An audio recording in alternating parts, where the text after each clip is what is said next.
पाकिस्तान से रिलेटेड भी पिछले दिनों एक स्टडी सामने आई जो हार्वर्ड यूनिवर्सिटी के अंदर एक स्कॉलर ने लिखी, जिसमें उन्होंने कहा कि पाकिस्तान से रिलेटेड भी यूएस एड के पैसे में बहुत सारा घपला हुआ है, बहुत सारा गबन हुआ है, बहुत सारी करप्शन हुई है। और उसमें उन्होंने जो इल्ज़ामात लगाए हैं वो यूएस एम्बेसी और पाकिस्तान की जो अशराफिया है उन पर लगाए हैं। उन्होंने कहा है कि जैसे एक एग्जांपल दी है कि $30 मिलियन एक सड़क पर खर्च हुए, लेकिन वो सड़क कभी बनी ही नहीं। पाकिस्तान को अमेरिका से $30 मिलियन दिए गए कोई रोड बनाने के लिए, वो रोड कभी बनी ही नहीं।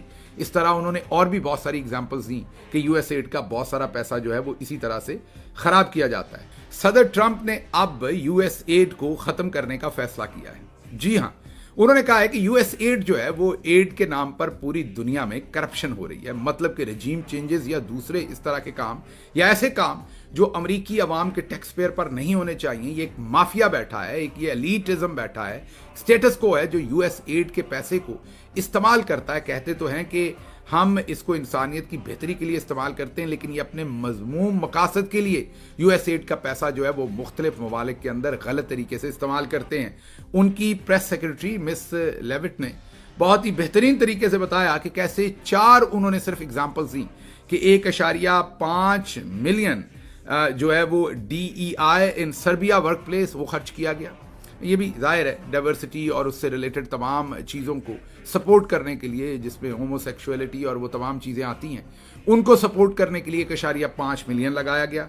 $70,000 production of DEI musical in Ireland, again उसी टाइप का म्यूजिकल, कोई गीत शीत जैसे हमारे भी गीत बनाए जाते हैं, बड़े करोड़ों लगाए जाते हैं, वहाँ भी लगा। फिर 47,000 for transgender opera in Colombia, $47,000। फिर $32,000 for a transgender comic book in Peru. तो उन्होंने कहा है कि ये जो हमारे टैक्स पेयर का पैसा है ये इन सारी चीज़ों पर क्यों लगाया जा रहा है, ये ट्रैश है और ये सब खत्म होना चाहिए और हम इसे ख़त्म करने जा रहे हैं। और उन्होंने कहा इसीलिए सदर ट्रंप ने एलॉन मस्क को ये अहकामात दिए हैं या उनको ये जिम्मेदारी दी है कि वो यूएस एड और इस तरह की तमाम जो करप्शन हो रही है, जो बदनवानियाँ हो रही हैं सो कॉल्ड या रिपोर्टेडली, उनको फौरी तौर पर ख़त्म किया जाए। तो यूएस एड को ख़त्म करना एक बहुत बड़ा वाक़या होगा।